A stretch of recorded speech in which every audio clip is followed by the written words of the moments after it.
तो चलिएगा गाइस, आज की क्लास में हम पढ़ने वाले हैं क्लास 10th की जो मैथ है उसकी एक्सरसाइज 3.3 है, उसका पार्ट 2 पढ़ने वाले हैं। पार्ट 1 में हमने क्वेश्चन नंबर 1 से लेकर के क्वेश्चन नंबर 2 तक के सारे क्वेश्चन सॉल्व कर लिए हैं। आज की क्लास में हम पार्ट 2 में क्वेश्चन नंबर 3 से जो उसके आगे के प्रश्न हैं उनको सोल्व करने वाले हैं।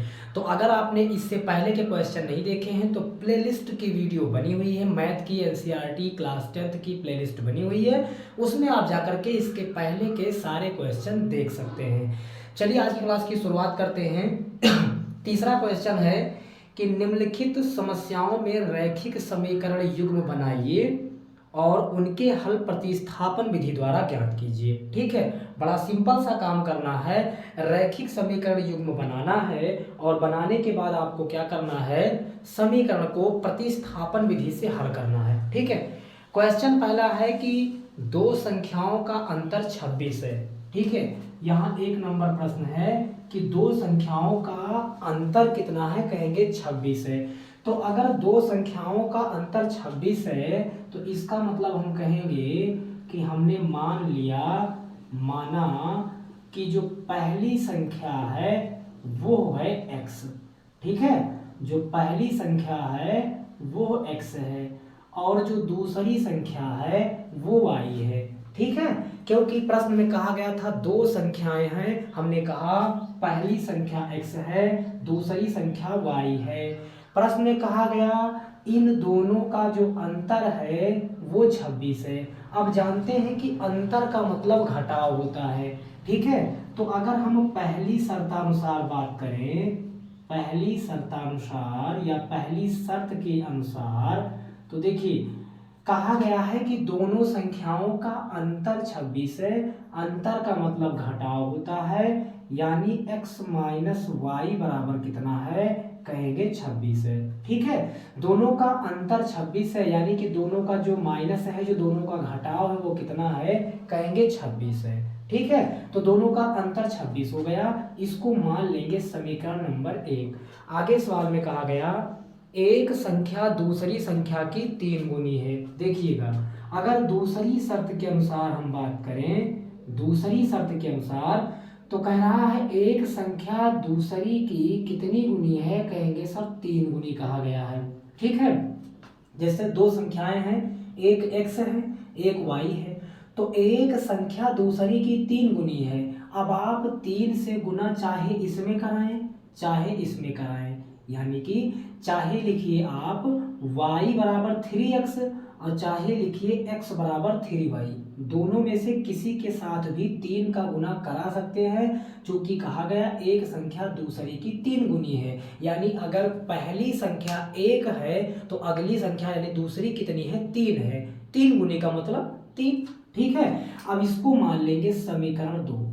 अब देखिए यहाँ x बराबर 3y है, तो कहेंगे कि समीकरण 2 से, कहेंगे कि समीकरण 2 से जो x का मान है उसको समीकरण 1 में रख दीजिए। समीकरण 1 में रखने पर, समीकरण 2 से x का मान समीकरण 1 में रखने पर, समीकरण 1 में रखने का मतलब जहां x लिखा है x की जगह पर हमको x का मान यानी 3y लिखना है। ठीक है, तो देखिए समीकरण 2 से जो x का मान है हम 1 में अगर रखेंगे तो x की जगह पर क्या लिखेंगे, 3y, क्योंकि x बराबर 3y है तो x की जगह लिखेंगे 3y।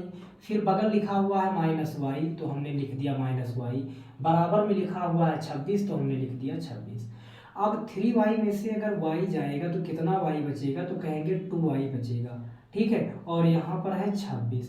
अब आप कहेंगे 2 एकन्नम 2 और 13 दूना 26, तो y बराबर कितना आया, तो कहा गया कि y बराबर निकल कर कितना आया, 13 आया। y बराबर कितना आया, 13 आया। अब आप y का मान चाहे समीकरण 1 में रखिए चाहे 2 में रखिए, x का मान निकल आएगा। हमने कहा y का मान 1 में रखने पर, y का जो मान है वो समीकरण 1 में रखने पर, समीकरण 1 x है तो x लिखेंगे, माइनस है तो माइनस लगाएंगे, y की जगह क्या लिखेंगे, कहेंगे y का मान 13 आया है तो y के जगह पर क्या लिखेंगे, कहेंगे 13 लिखेंगे। बराबर में 26 है तो 26 लिखेंगे। अब 13 इधर माइनस में है, उधर जाएगा तो कहेंगे प्लस हो जाएगा, यानी x बराबर 26 प्लस 13। अब 26 और 13 जोड़ेंगे तो कितना आएगा, 39 आएगा, और ये आपका आंसर हो जाएगा। ठीक है, तो पहली संख्या 13 आई और दूसरी संख्या 39 आई। अब देखिएगा जो 39 है वो 13 का कितना गुना है, कहेंगे 3 गुना है। तो इस तरह से जो आपका क्वेश्चन नंबर 3 था उसका पहला पार्ट था वो हो गया। ठीक, चलिएगा अब देखते हैं इसका दूसरा पार्ट। इसका दूसरा पार्ट कहता है कि दो संपूरक कोणों में बड़ा कोण छोटे कोण से 18 डिग्री अधिक है तो उन्हें ज्ञात कीजिए। दो संपूरक कोण हैं, तो सबसे पहली बात तो हम यह लिख लेंगे। ठीक है, सबसे पहले देखिए यहाँ पर क्या कहा गया है कि जो दो संपूरक कोणों में जो बड़ा कोण है वो छोटे कोण से 18 अधिक है। तो हमने कहा कि माना जो छोटा कोण है वो क्या है, तो कहेंगे x है। छोटा कोण x है और बड़ा कोण क्या है, तो कहेंगे जो बड़ा कोण है वो y है। कहा गया कि जो बड़ा कोण है वो छोटे कोण से 18 अधिक है। यही बात कही गई ना, जो बड़ा कोण है वो छोटे कोण से 18 अधिक है।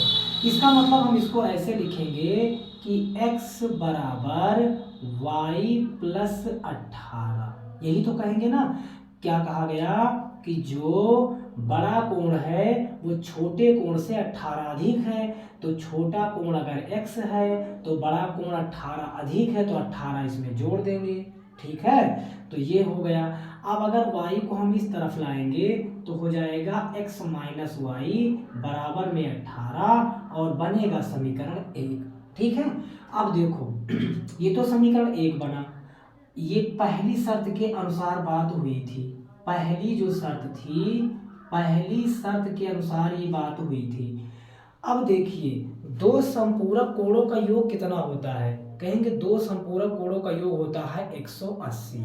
ठीक है, तो देखिए दो संपूरक कोणों का योग यहाँ लिख सकते हैं आप चाहे तो, दो संपूरक या कोणों का योग बराबर 180 होता है। तो दो संपूरक कोण कौन से हैं, पहला x दूसरा y, पहला x दूसरा y, इनका योग कितना होता है, कहेंगे 180 होता है। इस बात को याद रखिएगा।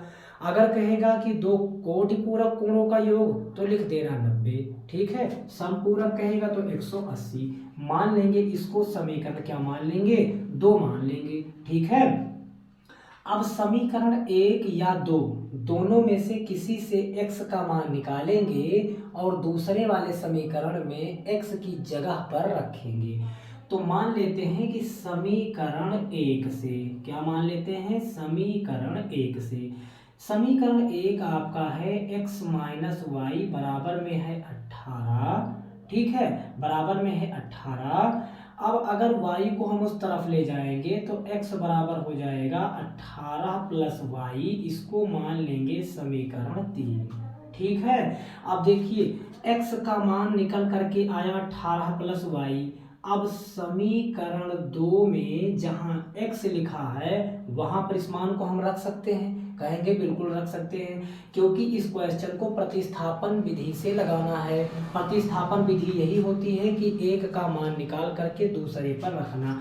कहेंगे समीकरण 3 से जो x का मान है, समीकरण 3 से x का मान 2 में रखने पर, भाई 2 में क्यों रखेंगे, क्योंकि समीकरण 1 को हल करके समीकरण 3 बनाया है, तो 1 में ही इसका मान तो नहीं रखेंगे, समीकरण 2 में इसका मान रख सकते हैं। अब देखिए समीकरण 2 आपका ये है, x की जगह पर क्या लिखेंगे, 18 प्लस वाई, चूंकि x बराबर क्या है, 18 प्लस वाई है, यानी x की जगह पर लिखेंगे 18 प्लस वाई।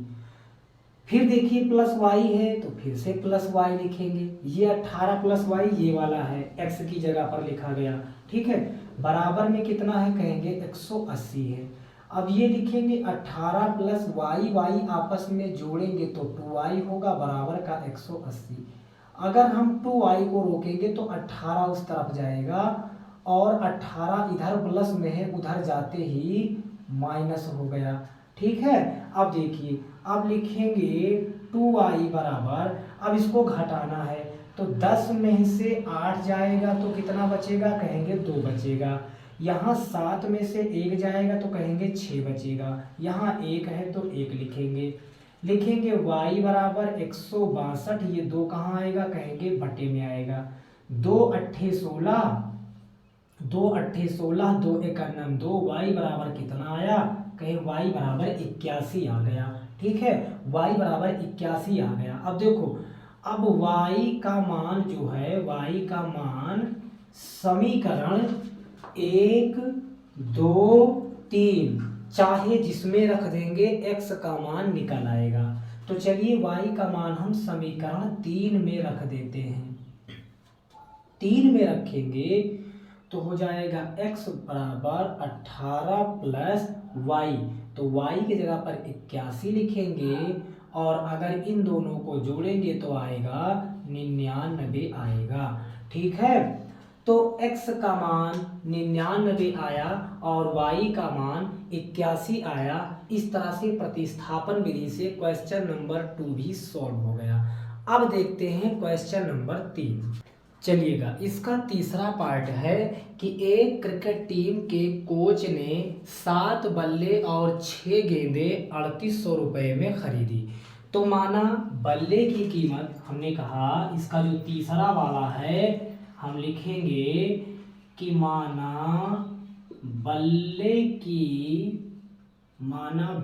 की कीमत बराबर x और गेंद की कीमत बराबर क्या है, कहेंगे y है। ठीक है, हमने मान लिया कि बल्ले की कीमत x है और गेंद की कीमत कितनी है, y है। अब अगर पहली शर्त के अनुसार बात की जाए, अगर पहली शर्तानुसार लिखा जाए तो पहली शर्तानुसार क्वेश्चन में है 7 बल्ले हैं और 6 गेंदें हैं। 7 बल्ले 6 गेंदें, इसका मतलब 7x प्लस 6y और कितने रुपए में खरीदा गया, 3800 रुपये में। देखिए 7 बल्ला खरीदा गया तो मान लिया उसकी कीमत अगर x है तो 7x हो गया। 6 गेंद खरीदी गई, गेंद की कीमत हमने y माना है इसलिए 6y हो गया। और ये दोनों मिला करके टोटल कितने रुपए में खरीदा गया, तो कहेंगे 3800 में खरीदा गया, तो बराबर में 3800 लिख दिया। ठीक है, 3800 लिख दिया। अब एक काम करेंगे, यहाँ से x का मान निकाल लेंगे। ठीक है, यहाँ से x का अगर हम मान निकालना चाहें तो ये हो जाएगा 7x इजकल टू, ये हो जाएगा 3800। 6y बराबर के उस तरफ जाएगा, इधर प्लस है उधर जाते ही माइनस में चेंज हो गया। अब यहाँ पर देखिए 7 और x के बीच में गुणे का चिन्ह है, इसका मतलब यदि हम x को रोकेंगे तो 7 जाएगा बटे में, यानी x बराबर हो जाएगा 3800 माइनस का 6y और बट्टे का 7, इसको मान लेंगे समीकरण 1। ठीक है, अब देखिएगा समीकरण 1 से आपका x का मान निकल आया है। अब बात करते हैं दूसरी शर्त की। दूसरी शर्त के अनुसार बात करें तो प्रश्न में कहा गया है दूसरी शर्त के अनुसार कि उसने 3 बल्ले और 5 गेंदें 1750 में खरीदी। 3 बल्ला, बल्ले की कीमत x माना है, इसका मतलब 3x। 5 गेंदों की कीमत y माना है इसलिए 5y। 3 बल्ला और 5 गेंदें कितने में खरीदी हैं, 3 बल्ले तथा 5 गेंदें 1750 में खरीदा है, 1750 में खरीदा है। अब इसको मान लेना समीकरण नंबर 2। ठीक है, अब आप लिखेंगे कि समीकरण 1 से जो x का मान है, जो x का मान है वो कहाँ रखने पर, कहेंगे 2 में रखने पर। ठीक है, समीकरण 1 से जो x का मान निकल कर आया है उसको रखेंगे कहाँ, समीकरण नंबर 2 में। तो देखिएगा x का मान इतना आया है तो यहाँ 3 है तो 3 लिखिए, और x की जगह पर क्या लिखेंगे, जो x का मान आया है। x का मान आया है 3800 माइनस का 6y बटे का 7, फिर ब्रैकेट हमने बंद किया, फिर लिखा हुआ है प्लस का 5y, ये प्लस का 5y हमने ये लिखा, बराबर का 1750 हमने ये लिखा। ठीक है। अब आप जानते हैं कि ब्रैकेट के बाहर कोई संख्या लिखी हो तो उससे ब्रैकेट के अंदर गुणा होता है, तो इससे हम यहाँ गुणा करवाएंगे। तो 3 का गुणा 0 में होगा तो 0, फिर 3 का गुणा 0 में होगा तो 0, 3 अट्ठे 24 के 4 हासिल 2, 3 त्रिका 9 और 2 कितना होता, कहेंगे 11 होता है। यहाँ माइनस लगाएंगे तो माइनस हो जाएगा। 3 का गुणा 6y में होगा तो 3 छंग 18y आएगा। बटे में क्या लिखेंगे, 7 है बटे में तो 7 लिख दिया। क्या इतनी बात आपको समझ आई? हमने 3 से इसमें और इसमें दोनों में गुणा करवा दिया।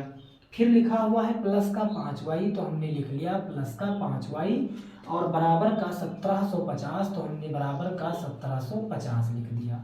अब एक बात बताइए, क्या इसके नीचे हम बटे में 1 मान सकते हैं? कहेंगे बिल्कुल मान सकते हैं। बटे में 1 अगर लिखा तो अब इतने का गुणा इसके साथ, इसका गुणा इसके साथ, और हर का गुणा हर के साथ, है ना। भिन्न यही हल करने का तरीका है। इस अंश का गुणा इस हर के साथ अगर कराएंगे तो इतने में अगर 1 से गुणा कराएंगे तो वही आएगा, यानी 11400 माइनस का 18y, और 7 का गुणा 5 में कराएंगे तो 7 पचे कितना आएगा, 35y आएगा। बटे लगाएंगे, 7 एकन्नम 7 आएगा और बराबर का 1750 आएगा। अब देखिए ये लिखेंगे 11400, यहाँ 18y माइनस है, यहाँ 18y क्या है, प्लस में, दोनों घटा देंगे। 35 में से 18 घटा देंगे, यहाँ से उधार लेंगे, 15 हुआ, 15 से 8 गया, 7 बचा, यहाँ 2 से 1 गया, 1 बचा, कितना बचा, कहेंगे 17 बचा। ठीक है, तो यहाँ पर लिखेंगे प्लस का 17y, यही तो लिखेंगे। उसके बाद बटे में क्या है, कहेंगे 7 है, और बराबर में कितना है, कहेंगे 1750। अब एक बात समझिए, क्या हम इसके नीचे 1 मान करके इन पूरी संख्याओं का क्रॉस गुणा कर सकते हैं? जी बिल्कुल कर सकते हैं। क्रॉस गुणा कराने पर ये संख्या इधर चली जाएगी, ये इधर चली जाएगी। ठीक है। अब देखिए इतने का गुणा 1 से होगा तो वही आएगा, यानी 11400 प्लस का 17y। ठीक है, बराबर 7 का गुणा यहाँ कराएंगे तो 0, 7 पचे 35 के 5 हासिल 3, 7 सता 49, 49 3 52, 52 के 2 हासिल 5, 7 एकन्नम 7 और 5 12। ठीक है, अब लिखेंगे 17y बराबर, ये लिखेंगे 12250 माइनस, ये इधर प्लस में है, इधर गया तो कहेंगे माइनस हो गया, 11400 क्या हो गया, कहेंगे माइनस हो गया। अब एक काम करिए, आप घटा दीजिए, तो 0 से 0 जाएगा तो 0 बचेगा, 5 से 0 जाएगा तो 5 बचेगा। ठीक है, फिर यहाँ 2 से 4 नहीं जा सकता, उधार लिए 12 हुआ, 12 से 4 गया तो 8 बचा।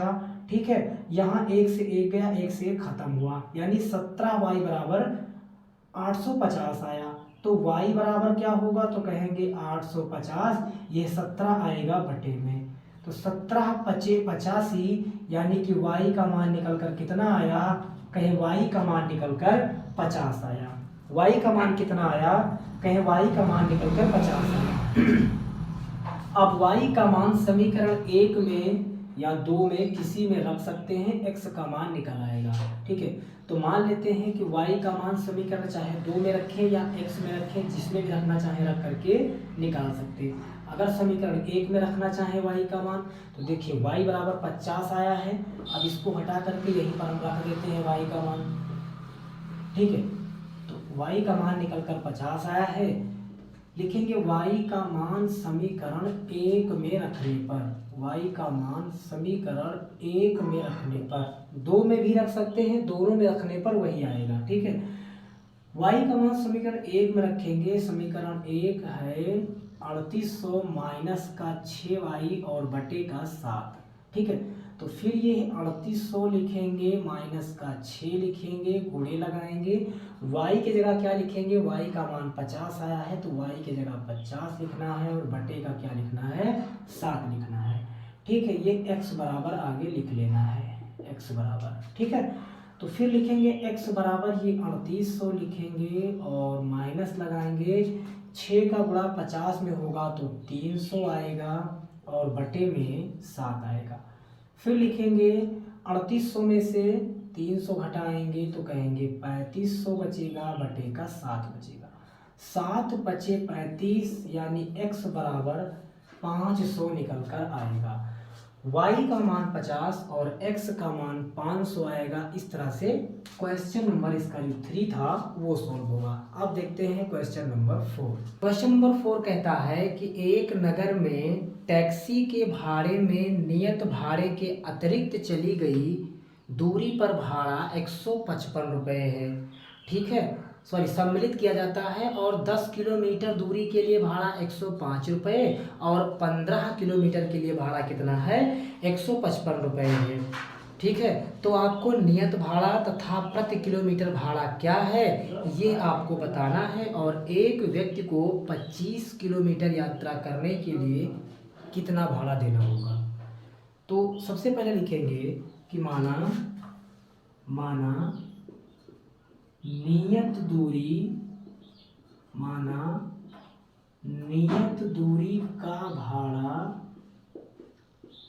दूरी का भाड़ा x है।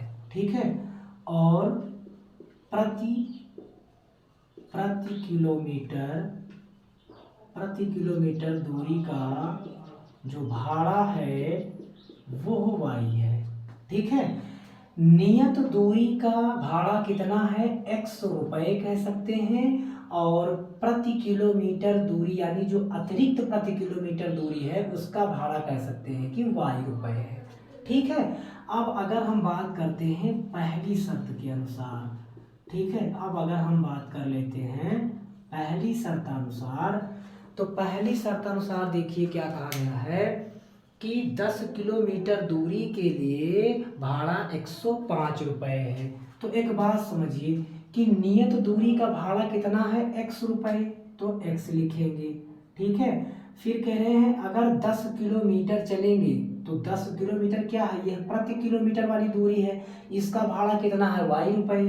तो 10 किलोमीटर दूरी का भाड़ा y रुपये है तो ये होता है 105। ठीक है, इतनी सी बात कही गई है क्वेश्चन में कि 10 किलोमीटर दूरी के लिए जो भाड़ा है वो 105 रुपये है। तो नियत भाड़ा तो दोनों के लिए सेम ही होगा। ठीक है ना, x ही होगा और अतिरिक्त चलता है कितना, 10 किलोमीटर, तो दोनों का भाड़ा कितना मिलाकर हुआ तो कहेंगे 105 रुपये। अब अगर यहाँ से हम x का मान निकालना चाहें तो ये हो जाएगा 105 माइनस का 10y और ये बनेगा समीकरण 1। 10y इधर प्लस में था, उधर जाते ही किस में हुआ, माइनस में हुआ। ठीक है, अब अगर हम बात करते हैं दूसरी शर्त की। ठीक है, अब अगर बात करते हैं दूसरी शर्त की तो देखिएगा दूसरी शर्त अनुसार प्रश्न कहता है कि उसके बाद क्या होता है कि 15 किलोमीटर के लिए भाड़ा 155 रुपये है। 15 किलोमीटर के लिए 155 रुपये है तो नियत दूरी तो इसकी भी x ही होगी।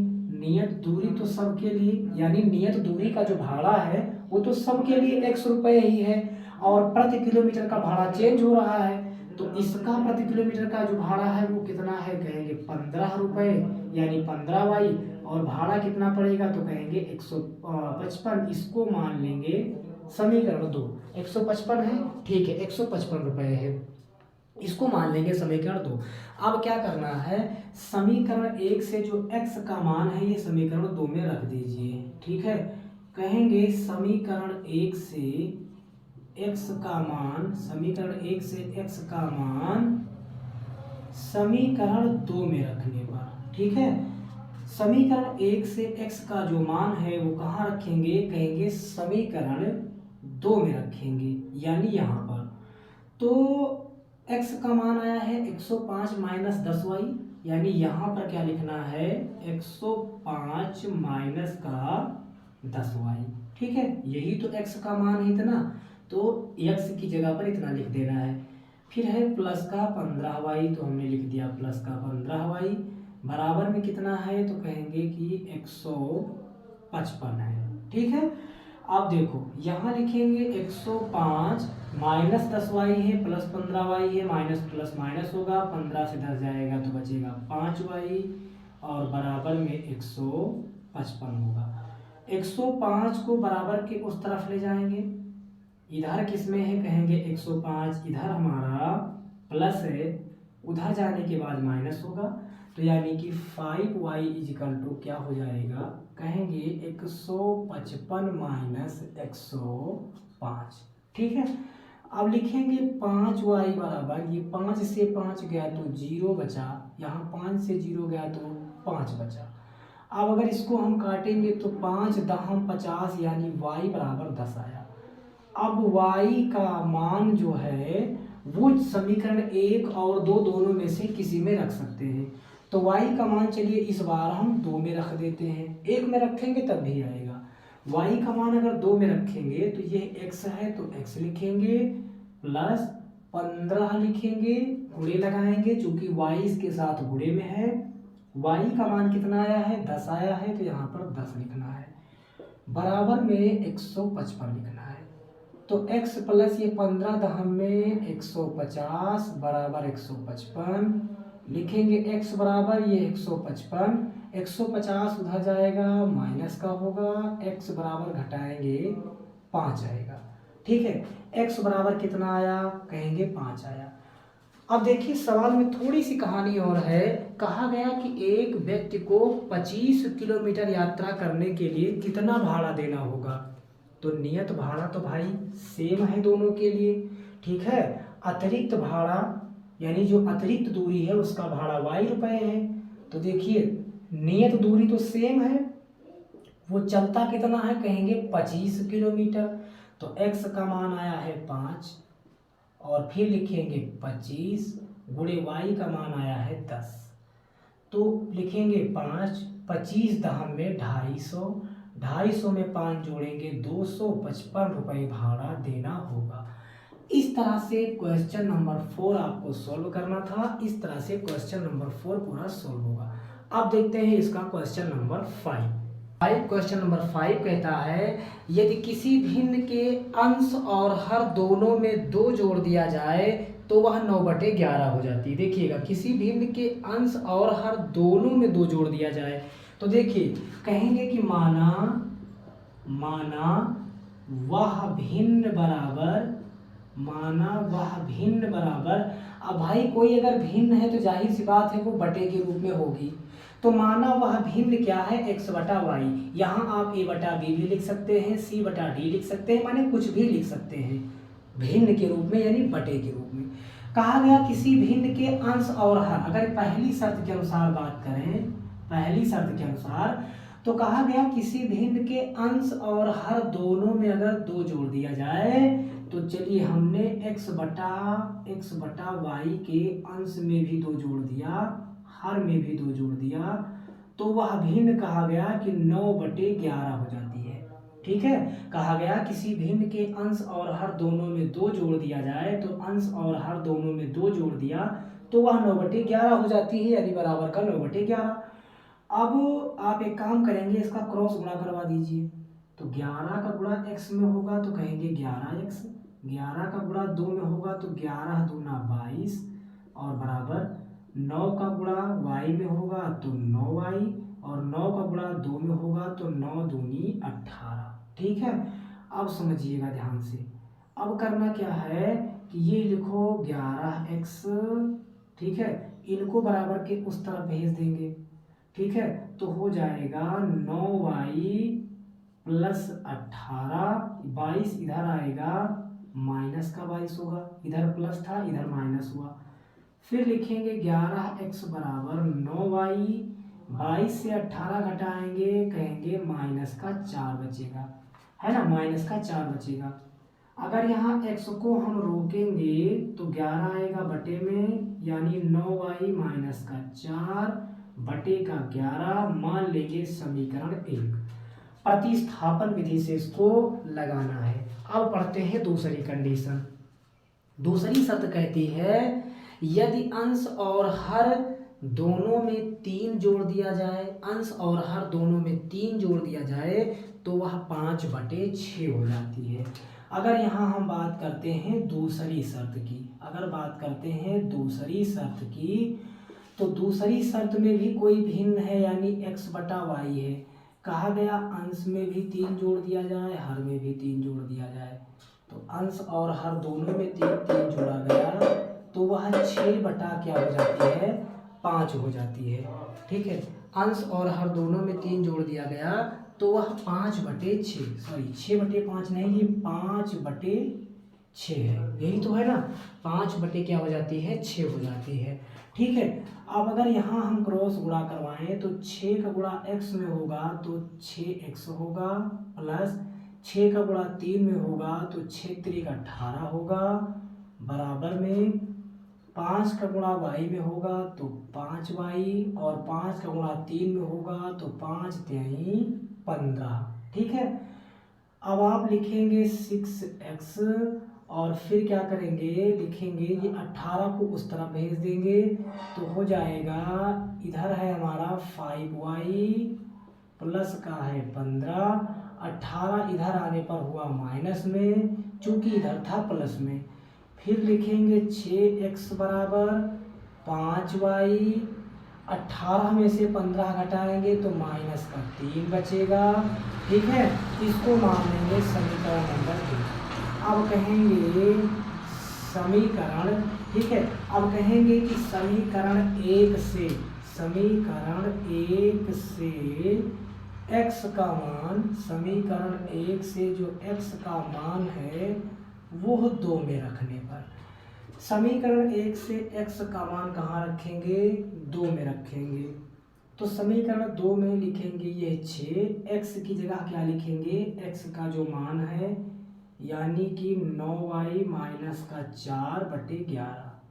ठीक है, और 5y अगर इस तरफ हम लाएं तो माइनस का 5y होगा, और इधर हो जाएगा माइनस, बराबर में क्या बचेगा, माइनस का 3 बचेगा। ठीक है, 5y बराबर के इस तरफ ले आए, इधर आने के बाद माइनस हो गया। अब 6 का गुणा 9 में होगा तो 6 9y 54।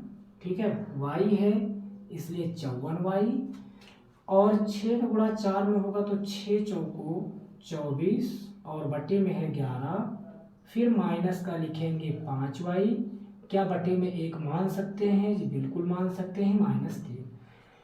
अब इतने का गुणा अगर हम 1 में कराएं तो यही आएगा, यानी 54y, कितना आएगा, 54y माइनस 24 है तो 24 आएगा। फिर यहाँ माइनस बीच में लगा है तो माइनस आपको लगाना होगा, 11×5 कहेंगे 55, 11×5 55, यहाँ y है इसलिए 55y।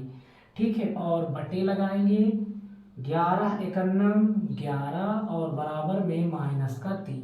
अब देखिएगा ध्यान से, अब इसके नीचे 1 मान के पूरे का क्रॉस गुणा कराओ तो देखो 55 से 54 जाएगा तो माइनस का 1y बचेगा, 1 नहीं लिखा जाता है माने केवल y बचेगा। ठीक है, माइनस y क्यों बचेगा, चूंकि 55 54 से बड़ा है और इसके आगे माइनस है, जो संख्या बड़ी होती है उसी का चिन्ह लगता है, आप जानते हैं। फिर है हमारा -24 और बराबर में 11 का गुणा 3 में होगा तो 11 3 33, माइनस लगा है यहाँ इसलिए -33।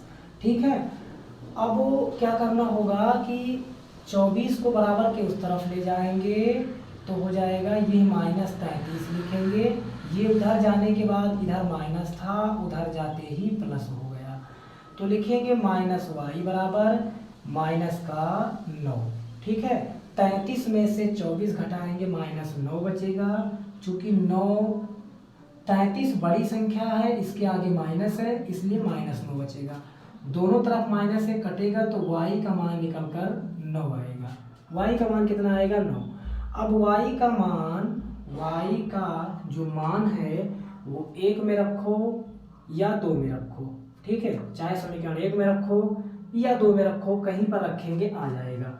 तो y का मान चलिए 1 में रख देते हैं। अगर 1 में रखेंगे तो x बराबर हो जाएगा 9, फिर y है तो गुणे लगा करके y की जगह पर 9 लिखेंगे, माइनस का 4 है और बट्टे का कितना है 11, तो x बराबर 9 9 81 माइनस 4/11, तो x बराबर 81 से 4 गया तो 77/11, 11 सत्ते 77, यानी x बराबर 7। x का मान 7 आया, y का मान 9 था। आपने भिन्न क्या माना था, x बटा y, तो x की जगह x का मान लिख दो, y की जगह y का मान। x का मान 7 आया है तो x की जगह 7 लिख दो, बटे y का मान 9 आया है, y की जगह 9 लिख दो। 7/9 इस भिन्न का आंसर होगा। तो कुछ इस तरह से ये क्वेश्चन आपको करना था। अब देखते हैं इस चैप्टर का सबसे लास्ट क्वेश्चन। 5 वर्ष बाद जैकब की आयु उसके पुत्र की आयु से 3 गुनी हो जाएगी। तो माना जैकब की आयु बराबर x, माना जैकब की आयु बराबर x और इसके जो पुत्र है उसकी आयु बराबर y। पहली शर्त के अनुसार सवाल कहता है 5 वर्ष बाद। अब आप जानते हैं कि अगर बाद कहता है तो उसमें जोड़ना होता है, पहले कहता है तो घटाना होता है। यहाँ कह रहा है 5 वर्ष बाद, तो दोनों में 5 5 साल जोड़ दीजिए, यानी x + 5 और y + 5 जोड़ दिया, दोनों में 5, बीच में बराबर लगाएंगे। कहा गया 5 वर्ष बाद, 5 वर्ष बाद जैकब की आयु उसके पुत्र के आयु से 3 गुनी हो जाएगी। 5 वर्ष बाद जैकब की आयु उसके पुत्र की आयु की 3 गुनी हो जाएगी। तो जब जैकब की आयु 3 गुनी हो जाने की बात कह रहा है तो जैकब के बजाय उसके पुत्र को 3 गुना कर देना है। अब कहता अगर पुत्र की आयु 3 गुनी हो जाएगी तो पुत्र के बजाय पिता को 3 गुना कर देते। हमेशा उल्टा करना होता है।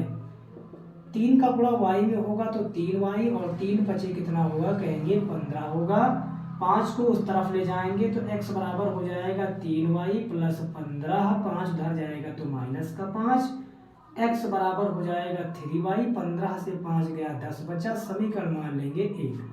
ठीक है। अब दूसरी शर्त के अनुसार देखिए क्या कहता है, कहता है 5 वर्ष पूर्व, हमने कहा पूर्व कहे पहले कहे तो घटाना है, कह रहा है 5 वर्ष पूर्व, तो 5 साल पिता को भी घटाएंगे और 5 साल पुत्र को भी घटाएंगे, दोनों को 5-5 साल घटाएंगे। 5 वर्ष पूर्व जैकब की आयु उसके पुत्र के आयु की 7 गुनी थी। फिर से कह रहा है कि 5 वर्ष पूर्व जैकब की आयु उसके पुत्र की आयु की कितनी गुनी थी, 7 गुनी।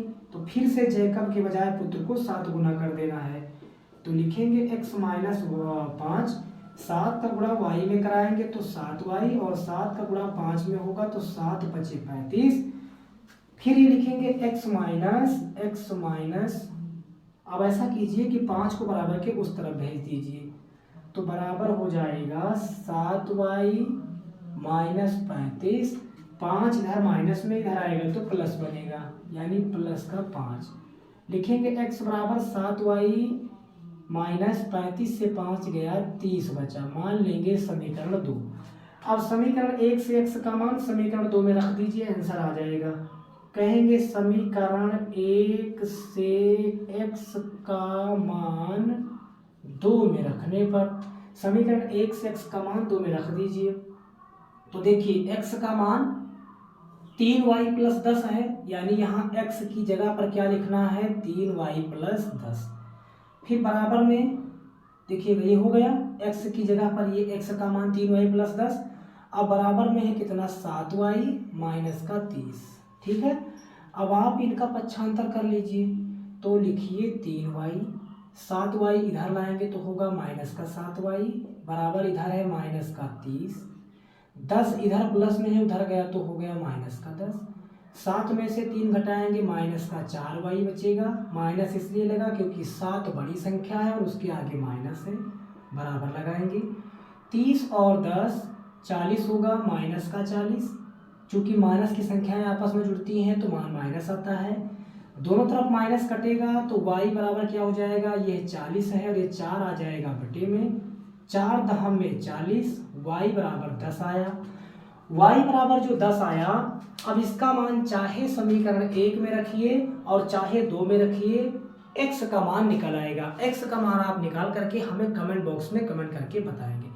वीडियो कैसा लगा हमें कमेंट करके जरूर बताएं। अगर चैनल पर पहली बार वीडियो देख रहे हैं चैनल को सब्सक्राइब जरूर कर लीजिएगा। फिर मिलते हैं नेक्स्ट वीडियो में नेक्स्ट चैप्टर के साथ, तब तक आप पढ़ते रहिए, मस्त रहिए और अपना ख्याल रखिए।